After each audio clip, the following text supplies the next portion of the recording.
Hi friends, welcome to my channel. ఈరోజు video చాలా ఇంట్రెస్టింగ్గా ఉందండి. వీడియోని ఎక్కడ స్కిప్ చేయకుండా ఎండ్ వరకు చూసేయండి.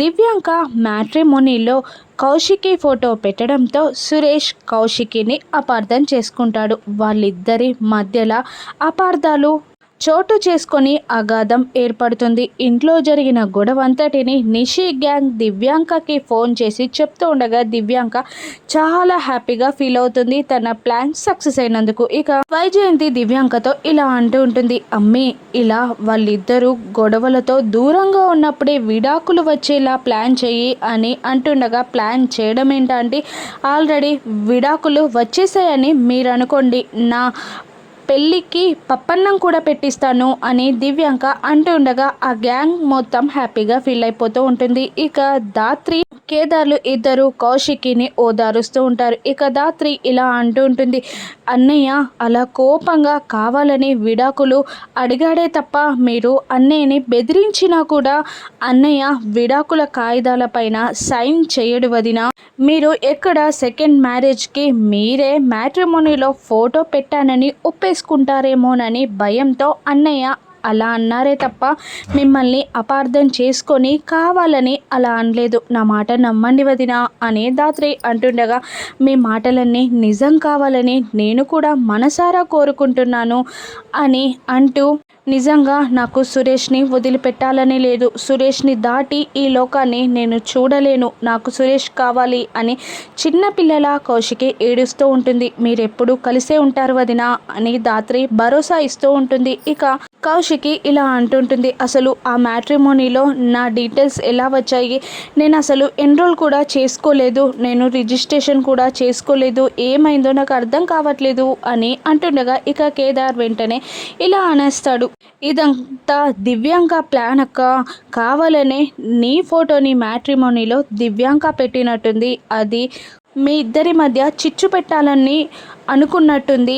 దాని ప్లాన్ కాస్త సక్సెస్ కావగానే సంతోషపడిపోతున్నట్టుంది అని కేదార్ అంటూ ఉండగా ఇక దాత్రి ఇలా అంటుంటుంది, మ్యాట్రిమోనీలో నీ వివరాలని దివ్యాంక అప్లోడ్ చేసిందని గనక మనం నిరూపించగలిగితే ఇక అన్నయ్య మిమ్మల్ని అర్థం చేసుకుంటాడు వదిన, మేము అదే పనిలో ఉంటాం అని అనుకుంటూ అక్కడి నుండి వెళ్ళిపోతారు. తెల్లవారిపోతుంది. కాఫీ పెడుతూ ఉంటుంది కిచెన్లో దాత్రి. ఇక కేదార్ దాత్రినే చూస్తూ ఉంటాడు. ఏంటలా చూస్తున్నావు, వెళ్ళు అని అంటుండగా ఇక దాత్రిని విసిగిస్తూ ఉంటాడు కేదార్.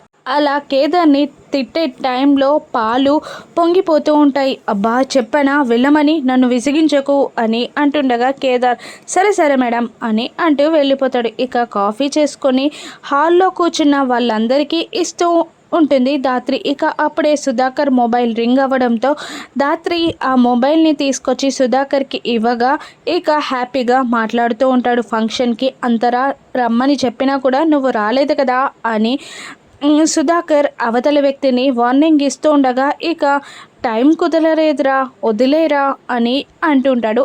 అతను ఎవరో కాదు, కమిషనర్ సత్యప్రసాద్. ఆయన పంతులు గారికి పిల్లల జాతకాలు చూపించాను. రేపు మంచి రోజట, ముహూర్తాలు పెట్టుకుందామా, నిశ్చయితాంబూలాలు మార్చుకుందామా అని అడుగుతుండగా, చాలా సంతోషం రా, ఏర్పాట్లన్నీ మేము చూసుకుంటాం, మీరు ప్రొద్దున్నే వచ్చేయండి, ప్రొద్దున్నే మంచి గుడ్ న్యూస్ చెప్పావు అని అంటూ కాల్ కట్ చేసి వైజయంతిని పిలిచి, ఇలా ప్రసాద్ వాళ్ళు వస్తున్నారు, పెళ్ళి ముహూర్తాలు పెట్టుకోవడానికి రేపు బాగుందంట, రేపే నిశ్చయితాంబూలాలు చేసుకుందామంటున్నారు అని అనగానే వైజయంతి చాలా సంతోషపడిపోతూ ఉంటుంది. ఇక నిషి కూడా ఇలా అంటుంటుంది, రేపే కాబట్టి మనకి ఎక్కువ టైం లేదు మామయ్య, ఇక పనులన్నీ ఈరోజు స్టార్ట్ చేయాలి అని అంటూ ఉంటుంది నిషి. ఇక యువరాజ్ కమలాకర్ ఇద్దరు మేము పనులన్నీ చూసుకుంటాం, మీరేం టెన్షన్ పడకండి అని అంటూ ఉంటాడు. ఇక దాత్రి కేదార్తో మనం సాక్ష్యాల కోసం ఆగితే ఇక ఎంగేజ్మెంట్ ఆపలేము, ఇక ఎంగేజ్మెంట్ జరిగితే పెళ్ళిని ఆపడం చాలా కష్టం, ఎలాగైతే అలా అవుతుంది, ఇక కమిషనర్ గారి గురించి నిజం చెప్పేద్దాం అని అంటూ ఉంటుంది దాత్రి. అలాగే అని కేదార్ అనగానే, మామయ్య గారు మీతో కాస్త మాట్లాడాలి అని దాత్రి అంటుంది. సుధాకర్ చెప్పమ్మా అని అడుగుతుండగా, ఏంటే నువ్వు మాట్లాడేది అని నిషి మధ్యలో తలదూరుస్తుంది. ఇక ఆగు, నేను చెప్పేది కాస్త కూల్గా విను అని అంటూ, మాధురికి ఆ అబ్బాయి సెట్ కాడు అనిపిస్తుంది, అని ధాత్రి అనగానే అందరూ అక్కడ ఉన్న వాళ్ళందరూ షాక్ అయిపోతారు. ఇక సుధాకర్ ధాత్రి ఎందుకలా మాట్లాడుతుంది అని అర్థం కాక ధాత్రినే చూస్తూ ఉండగా ఇక మళ్ళీ ధాత్రి ఇలా అంటూ ఉంటుంది, అది కాదు మామయ్య గారు, కమిషనర్ గారికి వచ్చి మేము ఎంక్వైరీ చేసాం. తను జాబ్లో ఉన్నప్పుడు చాలామంది జీవితాలతో ఆడుకున్నట్టు, చాలామంది దగ్గర లంచాలు తీసుకున్నట్టు, చాలామంది కుటుంబాలని నాశనం చేసినట్టు మా ఎంక్వైరీలో తెలిసింది. అందుకనే అటువంటి ఇంటికి కోడలు మన మాధురి అయితే సుఖపడదు, చాలా కష్టాలు పడుతుందని మాకు అనిపించి మీకు చెప్పాం అని అనగానే నిషి కలగజేసుకుంటూ ఇలా అంటూ ఉంటుంది, ఏంటి మీ అమ్మలాగా అందరూ లంచాలు తీసుకుంటారా అనుకుంటున్నావా? ఇక అందరూ పోలీసులు తనకిచ్చిన అధికారాన్ని అందరి దగ్గర అమ్ముడు పెడతారనుకున్నారవా? అందరూ మీ అమ్మలాగే ఉన్నారనుకుంటున్నావా అని కావ్య గురించి చాలా నీచంగా నిషి మాట్లాడుతూ ఉండగా ఇక ధాత్రి కోపంగా నిషిపై చెయ్యెత్తుతుంది. కానీ ఒక్క నిమిషం తనని తాను కంట్రోల్ చేసుకొని ఆ చేయిని దించేసి అసలు ఏం జరిగిందో తెలియని నలుగురు చెప్పిన మాటలు విని నువ్వు మా అమ్మ గురించి అలా నిందలు వేయడానికి నీకు ఏ అర్హత లేదు. నిజం బయటపడే టైంలో ఖచ్చితంగా బయటపడుతుంది. కానీ కమిషనర్ గారి గురించి నేను చెప్పేది నిజం అని అంటుండగా వైజయంతి కూడా ధాత్రిని తిడుతూ ఉంటుంది. మామయ్య గారు, నేను చెప్పాల్సింది చెప్పాను, ఇక మీ ఇష్టం అని ధాత్రి అంటుండగా, అది కాదమ్మా, 20 ఏండ్లుగా నాకు సత్యప్రసాద్ తెలుసు, అంతే. ఆ అబ్బాయి కూడా చాలా మంచివాడు. నువ్వు ఎవరి ద్వారా విన్నావో కానీ అవి తప్పమ్మా అని అంటూ ఉంటాడు సుధాకర్. ఇక తప్పదన్నట్టు కేదార్ కూడా యువరాజ్ దగ్గరికి వెళ్ళి, యువరాజ్, నేను చెప్పేది నువ్వైనా అర్థం చేసుకో, మాధురి మన చెల్లి అని అంటుండగా ఇక ఏయ్ ఆగు, ఇంట్లోకి రానిచ్చాను కదా, ఆస్తిలో వాటా ఇచ్చాను కదా అని తల దూరిస్తే బాగుండదు. తను నా చెల్లి, నా కుటుంబంలో ఏళ్ళు పెట్టాలని చూస్తే నీ తల నరికేస్తా అని ఇక యువరాజ్ కూడా కేదార్ని కసురుతూ ఉంటాడు. అది కాదురా అని కేదార్ అంటున్నా కూడా యువరాజ్ మాట వినే స్థితిలో ఉండడు.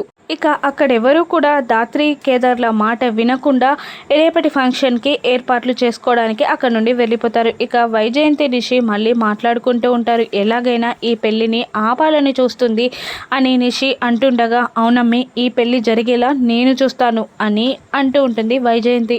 పెత్తనం కోసం కంపెనీ ఇంటిని కూడా లాక్కోవాలి అనుకుంటుంది. తను చూసిన సంబంధమే చేసుకోవాలని, ఈ సంబంధం మంచిది కాదని చెప్తుంది అని నిషి అంటుండగా, అవునమ్మే, నాకు తెలుసు, కాబట్టి ఈ పెళ్ళి జరిగేలా నేను చూస్తాను అని వైజయంతి అంటూ ఉంటుంది. ఇక మరోవైపు ఇలా అయితే కాదు కేదార్, మనం ఎలాగైనా సత్యప్రసాద్ అక్రమాలని బయట పెట్టాలి, కాబట్టి మన అమ్మ కేసుని రీఓపెన్ చేయాలి అని అనుకుంటూ వాళ్ళు కావ్య పని చేసిన పోలీస్ స్టేషన్కి వెళ్ళి ఎస్ఐతో మాట్లాడుతూ ఉంటారు. కానీ ఆ ఎస్ఐ మాత్రం కసురుకుంటూ, ఏదైనా కేసు ఉంటే బయట చెప్పండి అని అనేస్తాడు. మేము మీతోనే మాట్లాడాలి అని కేదార్ సీరియస్గా చెప్తుండగా, ఏంటి అని ఆ ఎస్ఐ అడుగుతూ ఉంటాడు. 20 ఏళ్ల క్రితం మా అమ్మ ఎస్ఐ కావ్య ఈ స్టేషన్లోనే పనిచేసింది. ఇక తన దగ్గర ఒక ఫైల్ ఉండేది.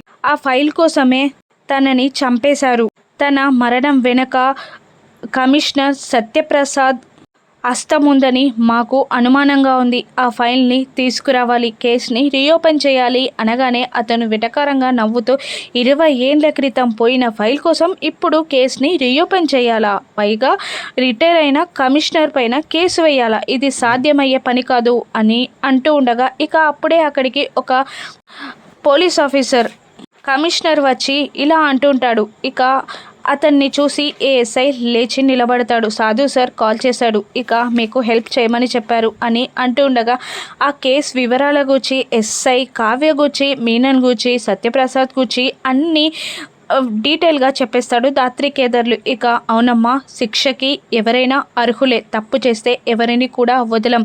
ఇక నీకు కావాల్సిన హెల్ప్ ఆ ఎస్ఐ చేస్తాడు, కేసుని రీఓపెన్ చేస్తాం, ఆ ఫైల్ కోసం వెతుకుతాం అని కమిషనర్ ధాత్రి కేదార్లకు భరోసా ఇవ్వగానే మళ్ళీ కేసుని రీఓపెన్ చేసి డీటెయిల్స్ అన్నీ ఆ ఎస్ఐకి ధాత్రి కేదార్లు మళ్ళీ చెప్తూ ఉంటారు. ఇక మరోవైపు త్రిపాఠి కూడా జేడీ పైన కోపంతో రగిలిపోతూ ఉంటాడు. ఆ సాధు సార్కి డ్యూటీ కన్నా జేడీ భజన ఎక్కువ అయిపోయింది. యువరాజ్ పైన సాలిడ్ కేసు పెట్టలేకపోయింది. ఇంకా అయినా జేడీ పైన డిసిప్లిన్ యాక్షన్ తీసుకోకుండా ఇంకా జేడీ భజనే చేస్తున్నాడు. అసలు ఏం పుట్టిందో ఈ సాధు సార్కి అని అనుకుంటూ ఉండగా ఒక వ్యక్తి బైక్లో నుండి వచ్చి త్రిపాఠి విండోని కొడుతూ ఉండగా అతను విండో దించుతాడు. అప్పుడు ఒక బాక్స్ని అందులో పెట్టి పారిపోతాడు ఆ బైక్ మీద వచ్చిన వ్యక్తి. ఇక త్రిపాఠి భయపడుతూ కార్ డోర్ ఓపెన్ చేసి ఆ బాక్స్ని కింద పడేసి బాంబేమో అని ఒక సెకండ్ చూసి మళ్ళీ ఆ బాక్స్ని ఓపెన్ చేయగానే అందులో డబ్బులు కనబడతాయి. కట్టలు కట్టలు డబ్బులు కనబడతాయి. ఎవరు నాకు డబ్బులు ఇచ్చింది ఎవరు అని త్రిపాఠి అనుకునే లోపే మీనన్ నుండి కాల్ వస్తుంది త్రిపాఠికి. హలో అని అంటుండగా, ఎవరు నువ్వు, నాకెందుకు డబ్బులు పంపించావు అని త్రిపాఠి అడుగుతుండగా, నేను మీనన్ని అని అనేస్తాడు. ఏ మీనన్, నాకు డబ్బులు పంపించేంత ధైర్యమా నీకు అని అంటుండగా, ఎవరైనా అంతే అని చీప్గా మాట్లాడుతుంటాడు మీనన్. ఇక నువ్వు జేడీకి మాత్రమే కాదు మా పోలీసులు అందరికీ శత్రువే. ఇక నేను నీకోసం పనిచేసే వాడిని కాదు, నేను సిన్సియర్ పోలీస్ ఆఫీసర్ని అని అంటూ ఉంటాడు త్రిపాఠి. నువ్వెక్కడున్నావో తెలుసుకొని డబ్బులు పంపించిన నాకు నీ గుండెల్లో బుల్లెట్ తింపడం అంత అసాధ్యమైన పని కాదు. కానీ నువ్వు నాకు చేయవలసిన పనల్లా ఒకటే, జేడీ ఫోటో పంపడం. నాకు జేడీ ఫోటోని పంపు అని మీనన్ త్రిపాఠిని అడుగుతూ ఉంటాడు. ఇక త్రిపాఠి జేడీ ఫోటోని మీనన్కి పంపిస్తాడా? ఇక కేస్ ఓపెన్ చేసిన దాత్రి సత్యప్రసాద్ అక్రమాలని కుటుంబం ముందు బయటపెట్టి ఎంగేజ్మెంట్ని ఆపగలుగుతుందా? రానున్న ఎపిసోడ్స్లో చూద్దాం. Thank you for watching.